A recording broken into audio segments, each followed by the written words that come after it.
Hello, everyone, and welcome back to another episode of McFly's Movie House. As always, I'm your host, Marta McFly, and I am excited for today's episode. It's actually going to be very different to all the stuff that we've done thus far. We're going to chat about a film theory or technique, and it's one that was coined by Alfred Hitchcock. It's called the bomb theory or the bomb under the table analogy. We'll get into, of course, what that is, what it means, how he came up with it. But before we do that, I have not one, but two special guests today. These guys are remarkably talented. They run their own highly successful movie podcast, and they also happen to be filmmakers as well. I'm super honored to have them here. So let's welcome Anthony and James Devaney from Raiders of the Lost podcast. Hi, guys. How are you? Great. Thanks so much for having us. What a lovely introduction. So happy to be here. We love you. Oh, I love you guys too. I'm so thrilled to have you here. You guys were actually the first film podcast I ever went on, and I remember just feeling so elated that you had me on with my little baby TikTok account. So thank you for that. You're a terrific guest, Yeah. and we love your taste in cinema. And Likewise. You're one of the Likewise. few people on social media talking about great foreign cinema and great classic cinema. So I think you're an amazing voice in the community. Oh, guys, you're going to get me to tear up. This is wonderful. But I think this is also just a really interesting full circle moment as well to have you on because, Anthony, when I was talking to you, you mentioned that Hitchcock's bomb theory, that was your first viral video on TikTok, was it not? Yeah, we did a clip about the Inglourious Bastards basement opening. Mhm. That was our first big hit on TikTok, and it gave us the confidence to keep using the platform to market our podcast. But also to show people you can analyze film and learn new things about cinema, even movies you love so much, like Inglourious Bastards. But that was a very early viral clip for us, and it's just a great example of the bomb theory. It's one of the best ones. I'm sure one of Yeah. us is going to bring it up today. We'll probably duke it out over who says it first. But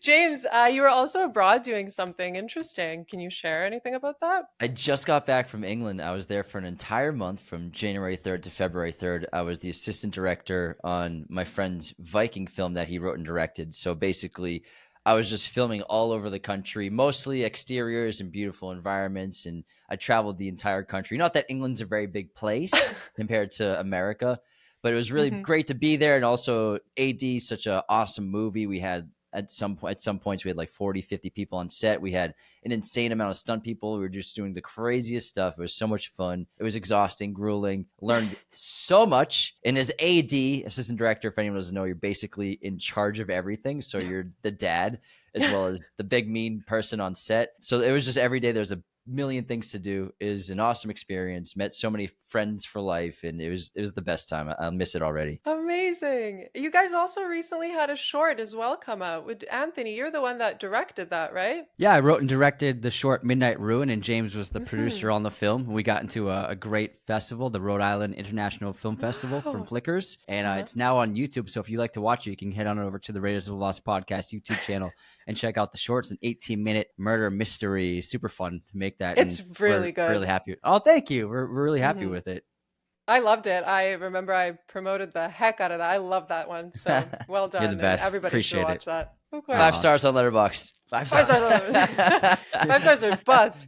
Well, before I break down the episode for you guys, I always ask my friends to highlight what it is they watched recently, what they can recommend for me to see. So, floor is yours. What have you watched? So I've been insanely busy this whole year because I've also been in pre-production on another project I'm filming this July. So it's just been hectic. I haven't had that much time to watch movies. But when I was in England, a bunch of us crew, some nights we'd watch, when we specifically in Liverpool for a week, we had nights off around, we get home around like 9, 10 o'clock at night. We watched this show called Kingdom on Netflix. It is a zombie show in South Korea during, I don't know what era or what century it takes place. It feels like 15th, Yes. 16th century. It's basically swords, arrows, and zombies. It's incredible, but it's also deals with a changing of thrones and a potential coup by a different dynasty, a different family trying to take power in the entire country. But they blend in the necessity for zombies and connect that to the throne in the fight for the throne really cleverly. It's so brilliant. It's kind of genius, as well as the filmmaking is awesome. It's great action, great stunts, really great characters. The protagonist is a flawed individual, a flawed prince. However, he grows so much and you learn to love the character so much, but it's done so well. The action is bonkers. The set design, production design, as well as so many extras, hordes of real extras, not CGI, of zombies. I've never really seen anything like it on that scale before, not CGI. So it's just an incredible production. It's scary, gory, and just really well written. I can't wait to watch it. Did you just watch the first season? I remember I both watched seasons. There's just 2, right? There's just 2, and So then they had a far. problem. COVID happened, so they had to shut down. They made a movie off a spin-off of one of the characters, but season 3 is up in the air. I don't think they'll do it. Oh, I had no idea there was a movie because I watched those first 2 seasons and everything that you said I agree with. It was incredible. Epic. And what about you, Anthony? I've been on a little Audrey Hepburn kick, and I Ooh. watched Roman Holiday, which is just one of the most amazing romance movies of all time, also set in Italy, and it was really great. I hadn't seen it in years. And then I also watched Wait Until Dark, which is a really fantastic suspenseful thriller where she plays a blind woman who's trying to evade in a home invasion. And it's a really fantastic film. Alan Arkin is an amazing villain. It's after watching the film, he's a top 20 movie villain, in my opinion. He's that good. And I've never seen him like that before because he's always been played like a great dad-like actor. And he is delightful as this this really fantastic brooding villain. I loved him in it. And then also I watched Bonnie and Clyde, the 1967 film, at the New Yes. Beverly Cinema in Los Angeles, Tarantino's cinema, on film, Stop. 35 millimeter projection on Valentine's Day. And it was just a wonderful experience. That movie, I haven't seen it in so long, and I forgot how great it is. I gave it a 4.5 on amazing. Letterboxd. It's gritty, it's raw, it's super funny, and it's really entertaining with some great action scenes and a great car chase for the time. It was just really a wonderful experience, and I had so much fun watching it in theaters. I'm so jealous. You just broke my heart into a million pieces. On the big screen. Yeah, it That's was a great great. movie. Oh, wasn't Absolutely. that the first movie to get the R rating in America or no? And, think well, so. what year did it come out? Because I know Temple 67. of Doom was big on getting it PG-13, right? But R existed before then, obviously. So Bonnie and Clyde came out in 67. I'm not Yeah. sure if it was the first Think one, it but may- it would make or- sense. because Temple There's- of Doom was the PG-13 one. Well, the thing with Bonnie and Clyde, yeah, that was the PG-13. Thing with Bonnie and Clyde is there's some it's not intensely sexual, but for the time, it was pretty revealing what they were doing in that movie. And even then, in the theater, I was like, oh wow, they got away with this for the MPAA to pass that with an R rating at that time. That was really pushing boundaries. It was fantastic. Yeah, I love that film. So that's very cool. Nice flex. Nice But- so let's get into what we're doing today. We may as well. We're going to first and foremost break down what the bomb theory is, for those who don't know. Then I thought it would be interesting to go around and chat about our 3 favorite examples from Hitchcock's filmography that include the bomb theory, and then do the same thing again, but with more modern day interpretations. So 6 total. How does that sound? Sounds Fantastic. amazing. Amazing. So let's get into it. What is the bomb theory analogy? There's a reason why, as we all know, Hitchcock is known as the master of suspense. I'm actually going to quote him directly explaining it, since I found this in a book called Hitchcock from 1983 by Francois Truffaut. Have you guys read it at all? Do you have a copy? Nope. I've seen the It's- documentary interview they did together. Oh, so then you know, basically. Okay. But so here's the quote. There's a distinct difference between suspense and surprise, and yet many pictures continually confuse the two. I'll explain what I mean. We're having an innocent little chat. Let's suppose that there's a bomb underneath this table between us. Nothing happens, and then all of a sudden, boom, there's an explosion. The public is surprised. But prior to this surprise, it is seen as an absolutely ordinary scene of no special consequence. Now, let's take a suspense situation. The bomb is underneath the table and the public knows it, probably because they've seen the anarchist place it there. The public is aware that the bomb is going to explode at 1 o'clock, and there's a clock in the decor. The public can see that it is 1:45. In these conditions, the same innocuous conversation becomes fascinating because the public is participating in the scene. The audience is longing to warn the characters on the screen, you shouldn't be talking about such trivial matters. There's a bomb underneath you. In the first case, we have given the public 15 seconds of surprise at the moment of the explosion. In the second, we've provided them with 15 minutes of suspense. Perfect. What do you guys think? I think it's a great illustration of the difference between surprise and suspense. And another way to look at it is it's not completely exactly the same, but dramatic irony, where the audience knows information that characters don't know. And that builds the suspense of waiting until they'll figure it out or learn of the information that the audience already knows. So dramatic irony goes hand in hand with this idea of suspense versus surprise. And I don't want people to think that there's something wrong with surprise or shock, because that has a great place in Value. cinema and film. It doesn't mean that everything has to be a drawn out suspense build and you don't have to do the bomb theory every time, because shock and awe is just as effective. But it's just something about when you're building suspense to draw it out for such a long period of time for basically second and third acts of an entire movie, like Hitchcock does so much, and like the modern films we'll talk about today. Usually you get that bomb within the first act, sometimes pretty quickly, sometimes a little longer, but second and third act, as an audience member, you're just waiting and anticipating. Sometimes you forget about it, but it's always there in the back of your head, usually just waiting for that bomb to explode cinematically in a storytelling device. That's so But there's true. nothing wrong with surprise, nothing wrong with it. No, listen, my anxiety could not handle just suspense for every movie that I watch. There's no way. So give me those 15 seconds every so often. I'm totally fine with that. But the cool thing to me about the bomb under the table analogy is just the fact that when you're made aware of it, you start noticing it so much in filmmaking. Like I'll be watching a modern movie and jump up randomly and be like, that's the bomb theory. Like, look, everybody. So with that said, I guess let's just go around and do our picks. I'll go first. I'm going to go with the example that's the earliest one in his filmography, that I think it's the earliest one, and that's 1936's Sabotage. Have you guys seen it? Yeah, you're talking about an actual bomb. Yes, that's exactly it. I was going to say, this is why I love this one, because it involves a literal bomb. So I'm going to do a quick letterbox description because these are quick. Carl Anton Verloc and his wife own a small cinema in a quiet London suburb where they live seemingly happily. But Mrs. Verloc does not know that her husband has a secret that will affect their relationship and threaten her teenage brother's life. So her teenage brother, his name is Stevie. I'm not going to give away too many details of the plot, but at one point he's asked to transfer a film canister from one cinema to another. And what he doesn't know, but the audience does, is that in the canister, there's a bomb. And we're told the time the bomb's going to go off. Obviously, the boy doesn't know. And so Hitchcock then is constantly reminding us of the time by cutting to sounds of a clock, images of clocks, et cetera, et cetera. We're panicky. We're like, bro, just drop that canister, run. And that's why I think Sabotage is the perfect example. Anthony, did you want to add anything to that since you've seen it? No, it's a fantastic film, and for being such an old film, I think he does an amazing job of showcasing his talents, just being a visual filmmaker as well, with the imagery and constantly poking at the audience and making them aware of what's happening in the seemingly innocent situation. And I think that Hitchcock, being the master of suspense, people sometimes forget how visual of a director he was, and that's a great example of that. Mic drop. That was excellent. Ooh. Who wants to go next? James, did you want to go next? I'll go next. My first one's Sure. kind of pretty easy one, but I picked a movie that obviously everyone listening to this has probably seen, with Psycho, Hitchcock's probably most famous movie. And I'll read the letterbox synopsis just like you did. So when Larson, real estate clerk Marion Crane, goes on the lam with a wad of cash in hopes of starting a new life, she ends up at the notorious Bates Motel, where manager Norman Bates cares for his housebound mother.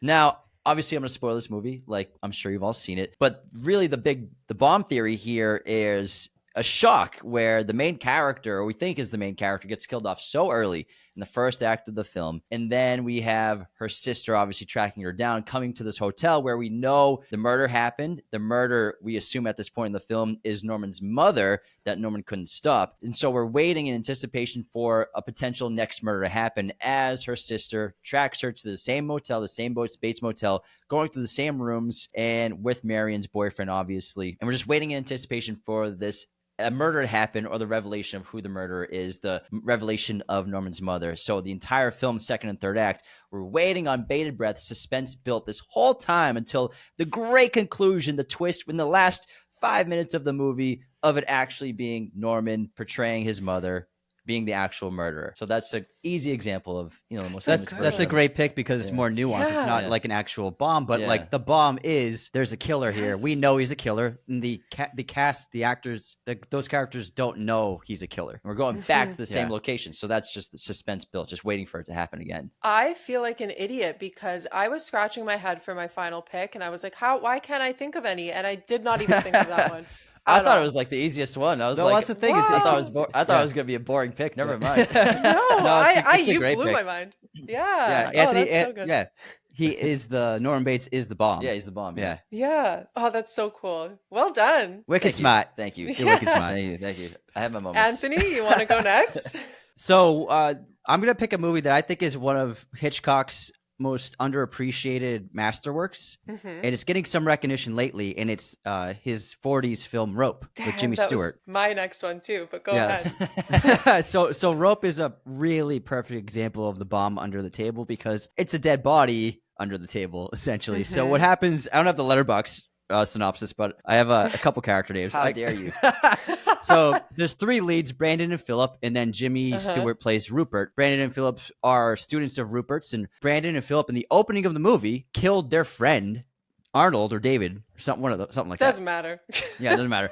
So they killed their friend on the eve of the party they're about to throw at their apartment. And so after they killed their friend, and I love the movie opens with them strangling him. That's the opening shot. It's awesome. It's so cool. I'm just getting excited. I just love it. No, it's good. So am I. Yeah, and on top of that, Hitchcock filmed the movie to appear as though it's one take.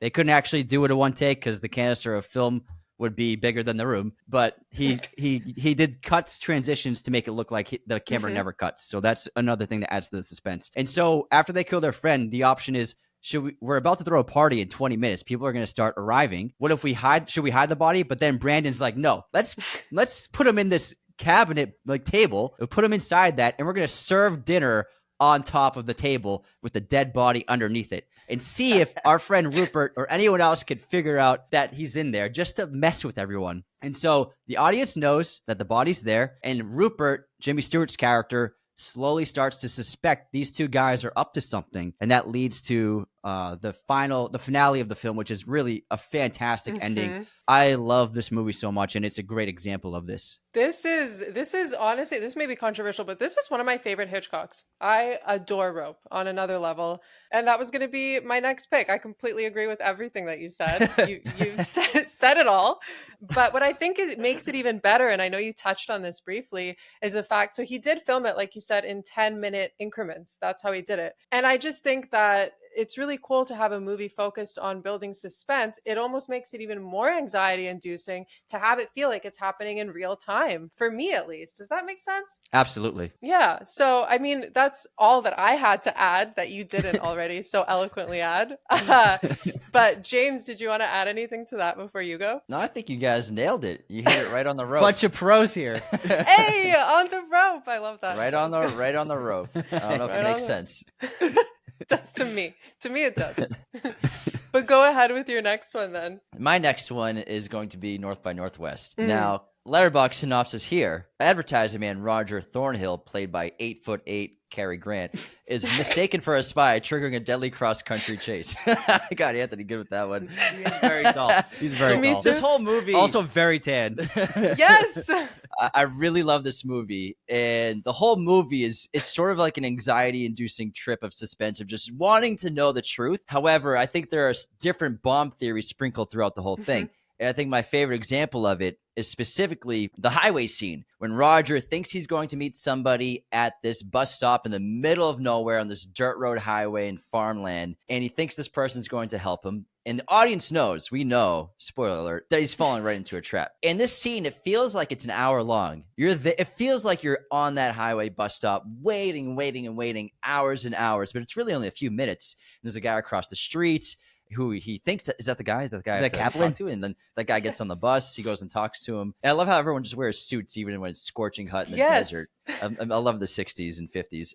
But really, he's walking right into a trap. The audience knows it. And then we have the iconic moment of the plane that's dusting crops where there aren't crops, and it ends up being some guy trying to kill him with a machine gun. And this is like the bomb exploding for the audience. Like, oh my God, this plane's coming to kill him. So we're sitting there. The audience knows it's a trap, but Roger doesn't know it's a trap yet until this plane starts turning around. He's like, is that It's not coming for me. Is that plane coming for me? And some of the best cinematography ever of this plane just flying right over him, trying to shoot him with a machine gun. I love this scene, and I just love the bomb theory here, where it's just waiting and waiting for the trap to snap on Roger. I actually picked this one as well, so I'll build off of it, because it's not as defined as something like Rope or something like Sabotage, where you see the bomb, but the idea that we know he's going into a trap because he trusts her, and she gives him the information of meet Kaplan at this bus stop. So we know information that he doesn't, that she's working with the sinister group, and so that's good enough to be the bomb. It's not the plot of the movie, but it's a small scene, but it's so good. It's effective. Yeah. That's one of my favorite scenes ever. These are great picks. I love that you guys went just so outside the box, because I didn't even think of this one either. I feel like I was getting way too in my head about it, and it needed to be like almost a literal bomb for me to clue in. At first I was approaching it like so analytically. I'm like, I gotta get the best one. And I'm like, this can be a scene. Yeah, well, it's as long as it's the whole thing is, if the audience knows something that the character does not, that the protagonist doesn't know, then it fits. So it can be something as subtle as and undefined as the audience doesn't know exactly what's going to happen, but we do know something bad is going to happen to Roger, and he doesn't. He thinks he's going to meet Kaplan and solve his problems, when in fact we know he's heading into a trap of some kind. Yeah, that's genius. You know what? I'm going to actually shoot my shot. I'm going to give you, before my last one, what I thought would work, but I didn't go with it. So I want to ask your opinion. And that was on Foreign Correspondent from 1940. Have you guys seen that one? I've not seen that I've one. Seen it, no.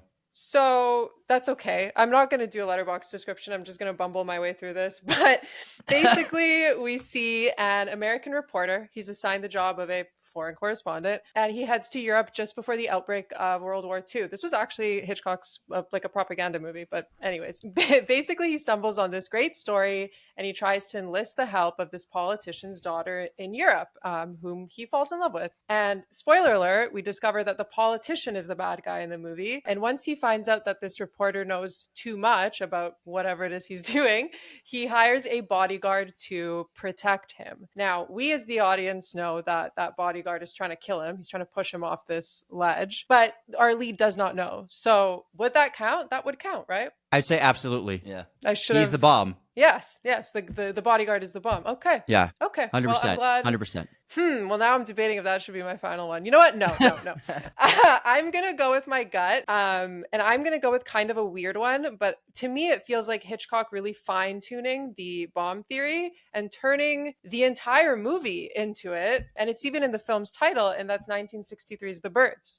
I did that right? Oh, you did good. You can piggyback. This, I love The Birds. This was, I think, my first Hitchcock that I watched as a kid. It's just good one, timeless. And I know like everyone's seen it, but let's just do, because we're doing these letterbox readings, we may as well do it for this one.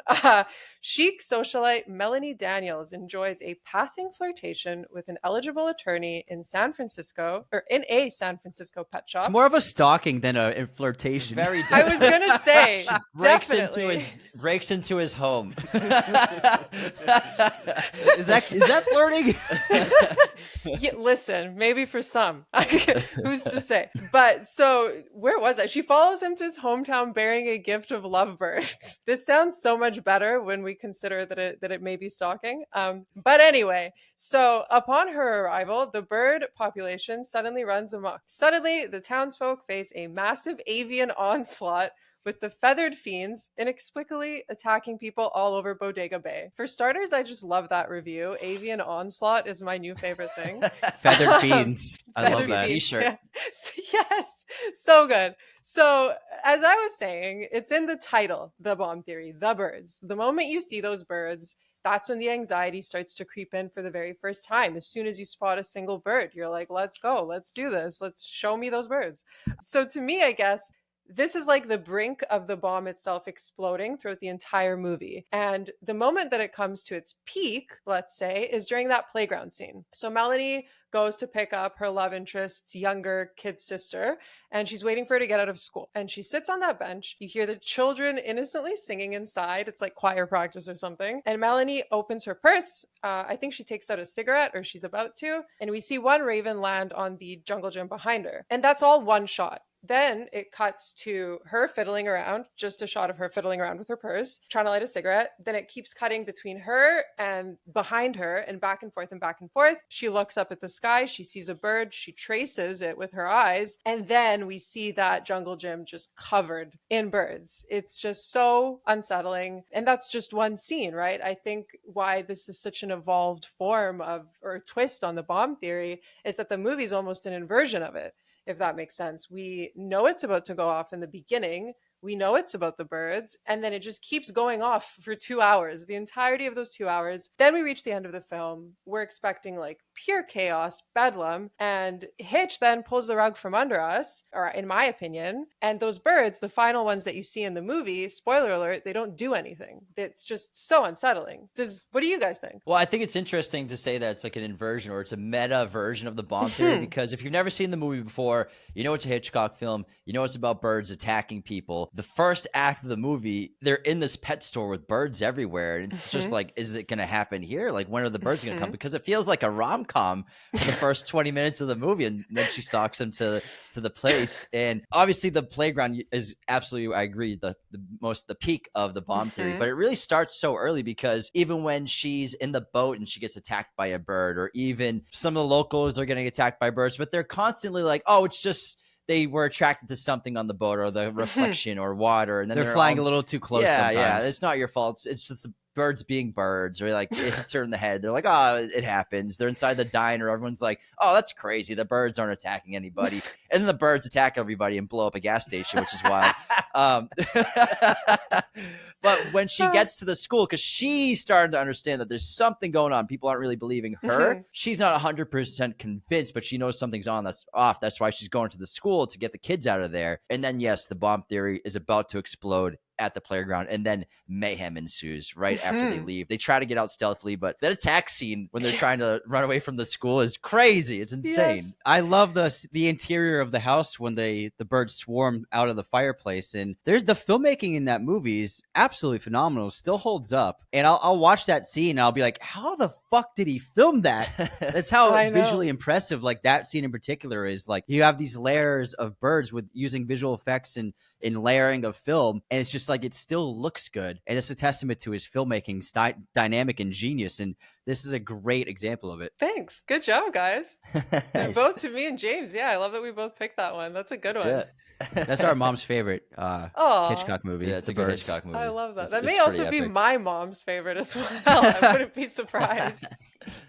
Okay, I have a different film for my third one. I have probably, I would say, Hitchcock's best film, Rear Window. So Jimmy Stewart plays Jeff, and we all know the setup. He's a photographer. He's stuck in his apartment with a broken leg. He's dying to get out, and then he starts voyeuristically watching his neighbors, and then eventually he begins suspecting his neighbor Thorwald of being a murderer and killing his wife and trying to cover it up. And so the bomb theory comes into play in the third act. After it's finally revealed Thorwald did kill his wife. However, authorities left, and Jeff is alone in his apartment. Thorwald knows he knows. And so the next 5 minutes of the movie, it's one of the most suspenseful 5 minutes in history of film. It's like Jeff's in there, turns off the lights, he's got his camera. That's all he can use to defend himself. Thorwald's coming. It's a matter of waiting until he finally shows up, and then he opens the door, and he's silhouetted, and it's like, oh my God, what's going to happen? Attacks Jeff, throws him out the window. Jeff's hanging on the ledge, and I won't spoil it if anyone hasn't seen the ending, what happens after that. But for me, that's an amazing, subtle example of the bomb theory of Thorwald is the bomb when it's finally revealed that he is a killer, and it's just waiting for that bomb to blow up. I love that example. That was going to be my backup pick. So I'm glad one of you brought it up. It's such a good film. It's incredible. Yeah, it really is. Man. Did you guys want to add anything else before we go on to these modern interpretations? No, I think those are all great picks, especially the one Anthony did with the Rear Window, because it's such a short scene too. Same thing with North by Northwest. It doesn't have to be the whole movie. It's fine if it's just like one small thing, especially because it's similar to North by Northwest. It's this mystery. Did he kill the guy? Is he a murderer? We want to find out just as bad as well. Same thing with North by Northwest, because the first time you watch North by Northwest, you're like, is Roger a spy? Is he a spy? Is he doing this? And then obviously we found out soon, because he doesn't commit the murder at the what's it called? The world.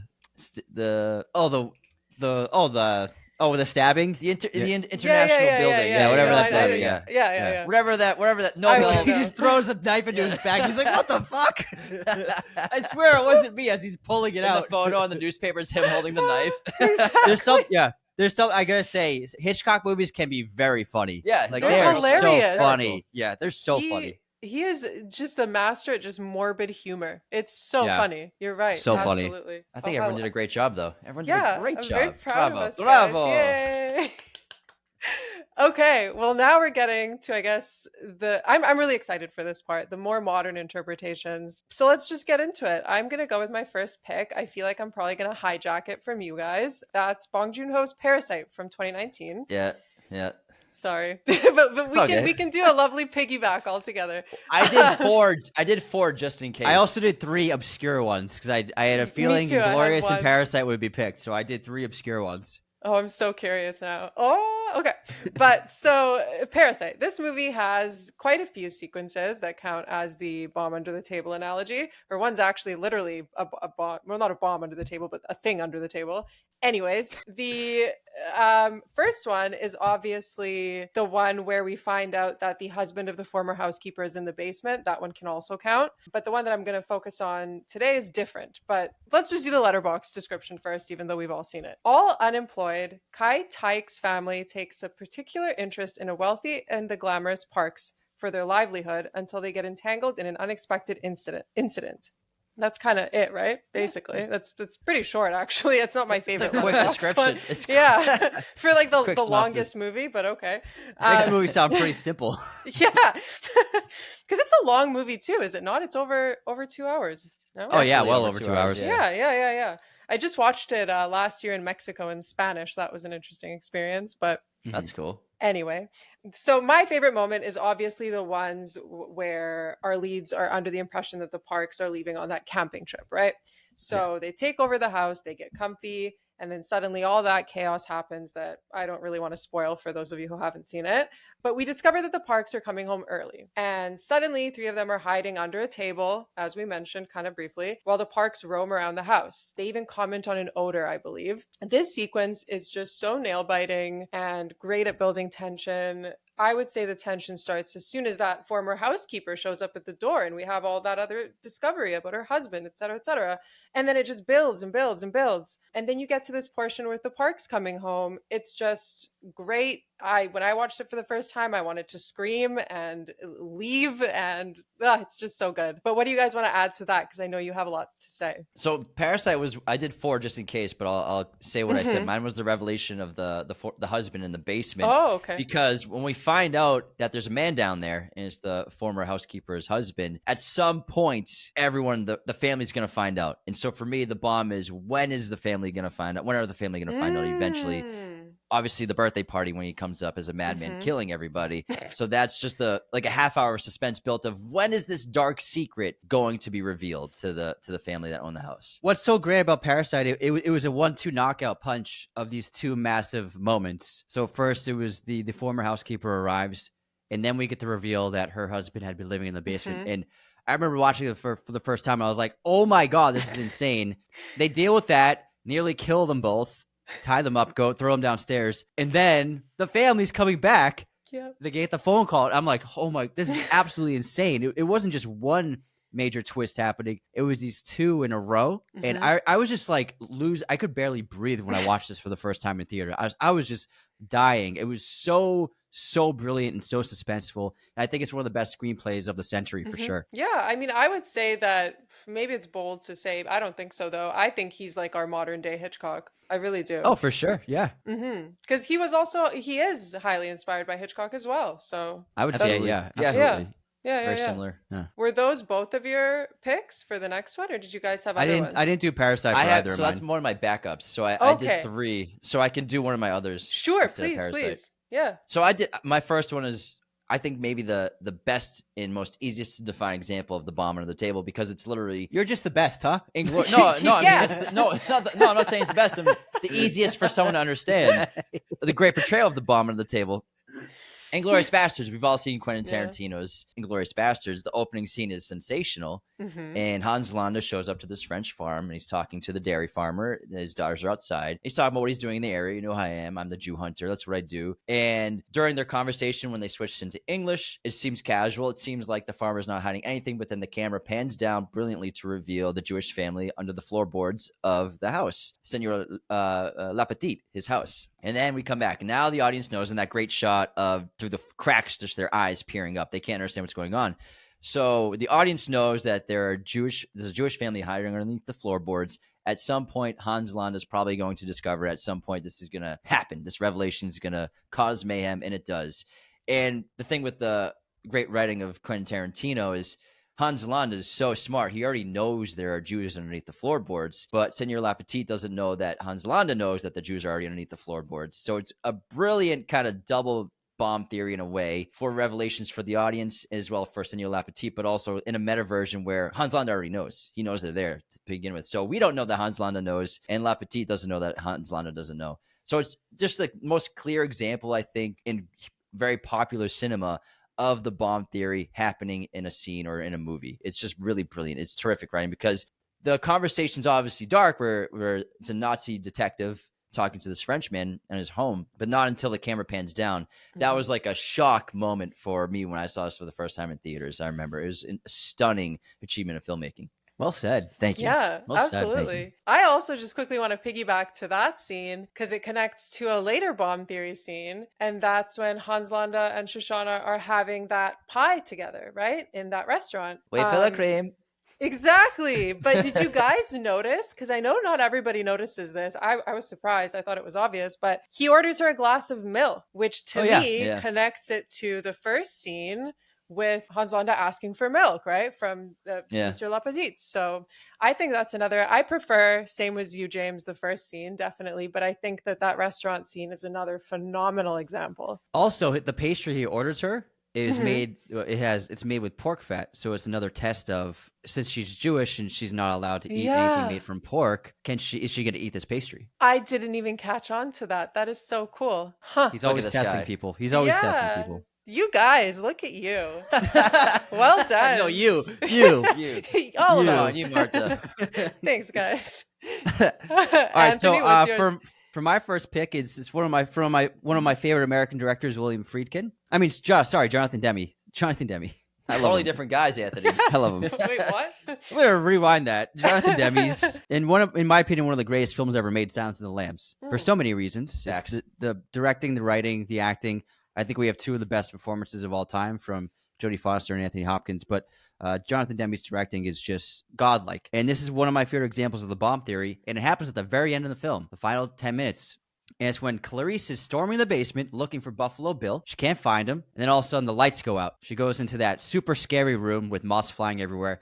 She can't see anything. And then the audience gets the POV of Buffalo Bill wearing night vision goggles. Mm-hmm. So she doesn't know he's there, but the audience knows he's there. And so he's the bomb. It's all about waiting. When's it going to explode? When's he going to kill her? When's he going to attack? And I think that's just one of the most terrifying, suspenseful moments in cinematic history.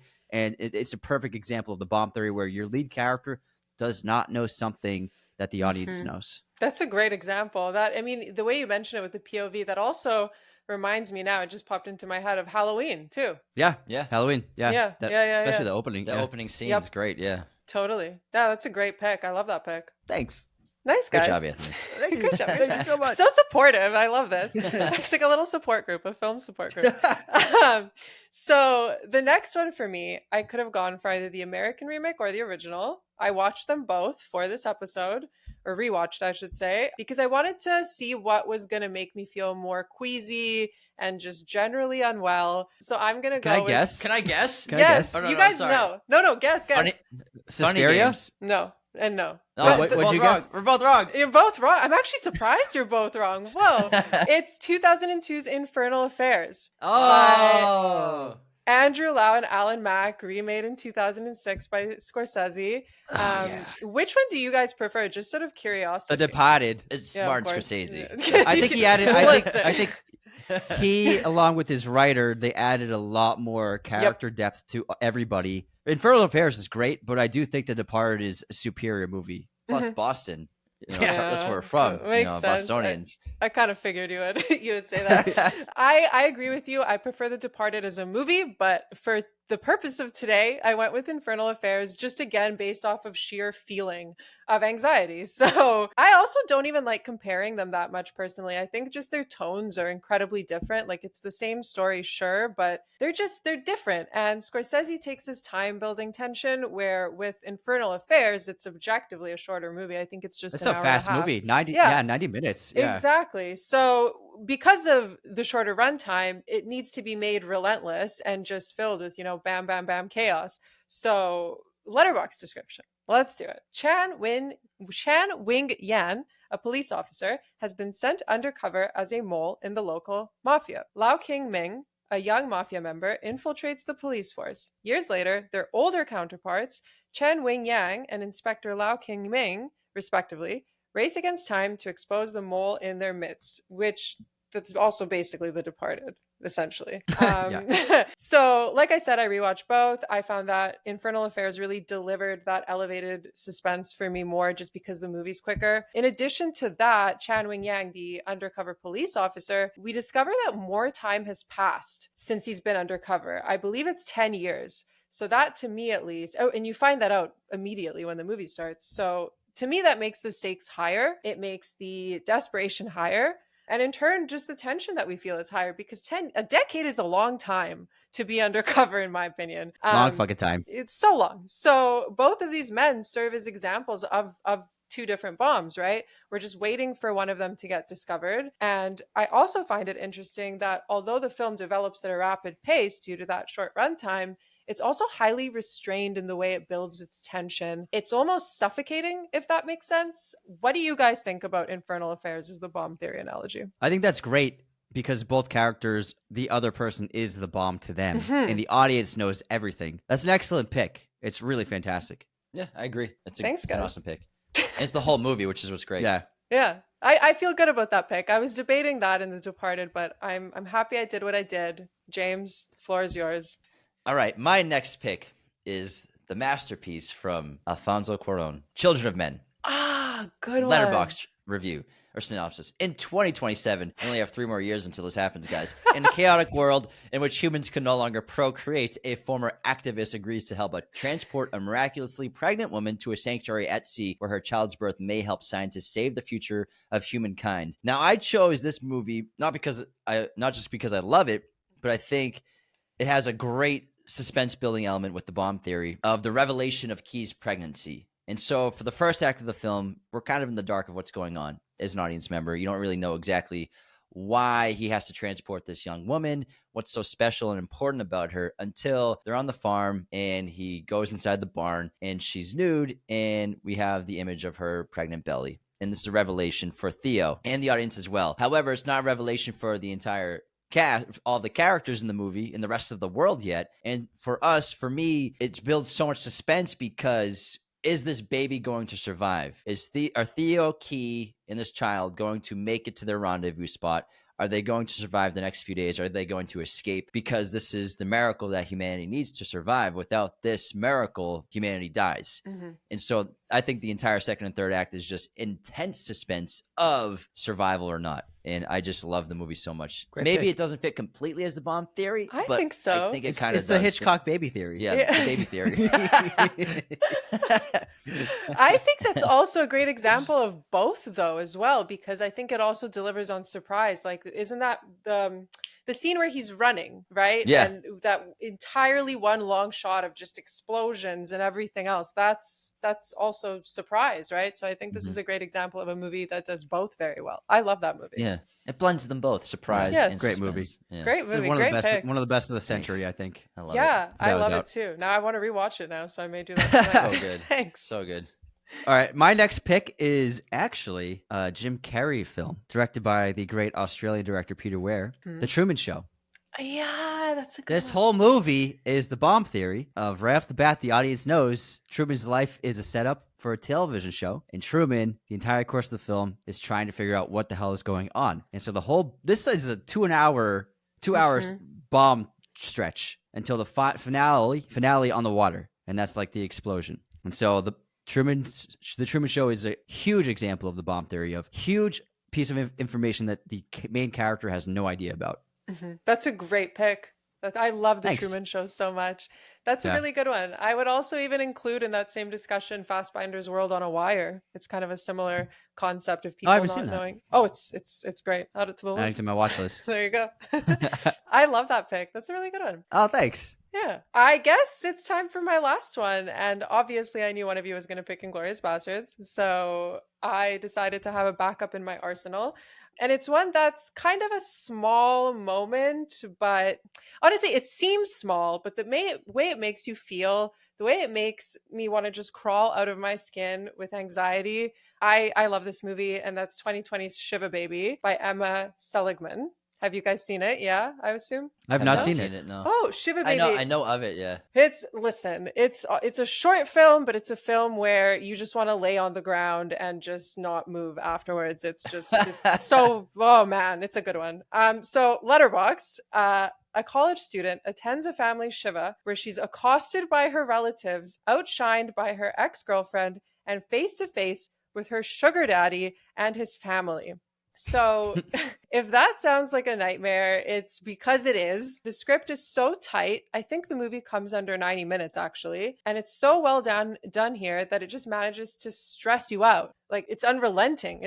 That is how it is. It just makes you want to run out of the house that our lead is in. It's awful. So the bomb under the table analogy happens when our lead leaves her phone in the bathroom. I guess spoilers. After sending her sugar daddy a topless photo. So she leaves the phone, she leaves the bathroom, and mind you, he's in the house, his wife is in the house. Everybody's in that house. It's awful. And so we're left wondering who's going to find that phone? When are they going to find that phone? And finally, her ex finds that phone, her ex-girlfriend. And then we're getting even more worked up because we're like, is her ex going to show it to everybody at this shiva? We don't know. And that is my pick as just a horrible, fantastic piece of anxiety cinema.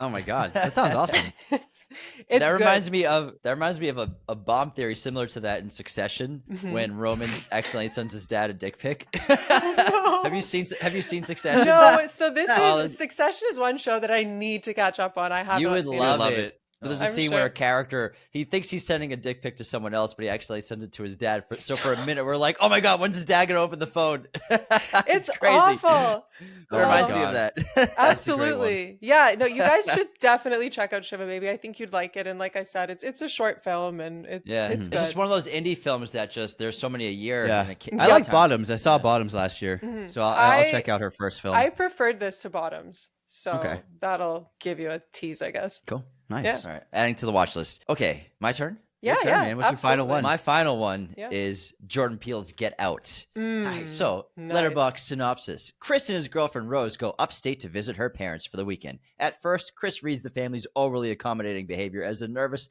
attempt to deal with their daughter's interracial relationship, but as the weekend progresses, a series of increasingly disturbing discoveries lead him to a truth that he never could have imagined. Now, for me, the bomb theory here, or a great example of it, is the night that Chris gets hypnotized by her mother. Mhm. Because as the audience and in Chris's shoes, we understand that something horrible is about to happen. We don't know exactly what, but then we eventually find out the revelation of the coagula surgery of replacing basically the soul of somebody and putting it inside of another person's body. Here in this film, they're doing it to Black people. They're taking the souls of these wealthy, rich people, paying insane amounts of money to put their soul, basically, that's how I interpret it, inside the body of somebody else, which is the revelation of and the crazy awesome twist of this movie. But that first hypnotizing scene with the teacup and everything, when he falls into the black void, for me, that's the start of the bomb theory, because we know something's off about this family. We know something's wrong. And because he thought it was just a dream. Yeah, he thought it was a dream, and he wakes up like nothing happened. Like, what happened? Something weird happened like that. And then once it all starts to happen in the second and third act, that suspense is built for the whole time. And then obviously Lakeith Stanfield's character, when he sees the Flash at the party,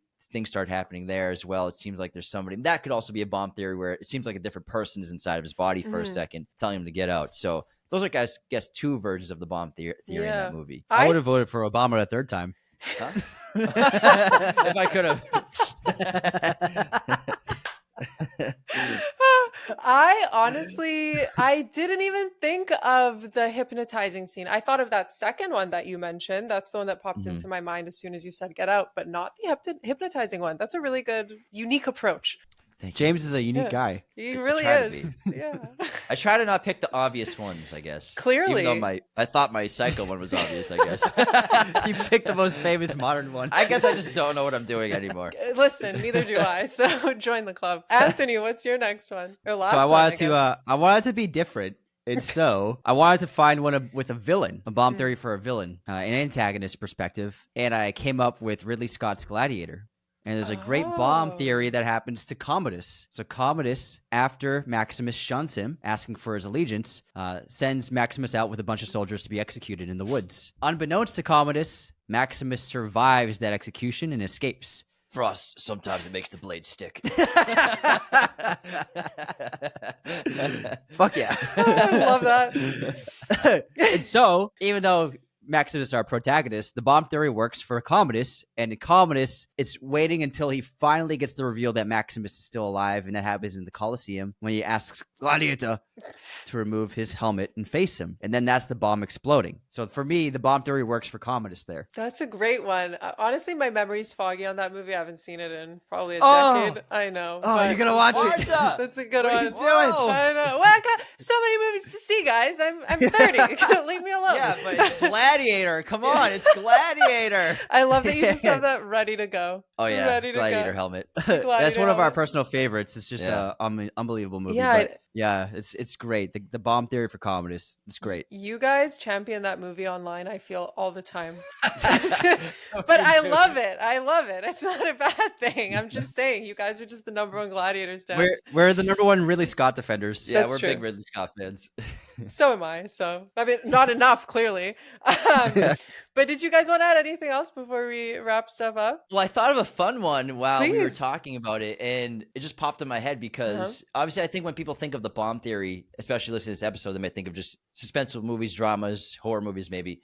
Weekend at Bernie's is a bomb theory of the uncle's dead body is the Yep. bomb. When are people going to find out about it? I think that's a great example of a fun Yeah. 80s comedy of a bomb theory. It doesn't have to be something serious. It can be something silly, like my uncle is dead and we're just we're pretending like he's alive at this weekend party. Yeah. I love That's a great that. one. That is a really good Yeah. one. You guys should come back and we can do just comedic bomb theories. They're all over Yeah. the place. It's They're- the thing. It doesn't that's- have to be. It doesn't have to be something big. It can be a scene. That's why I really wanted to do this episode because, as we touched on it at the start, once you are aware that this is a thing that exists in filmmaking, you notice it all the time, everywhere. So Absolutely. I think that's why Everywhere. it's special. Yeah. Yeah.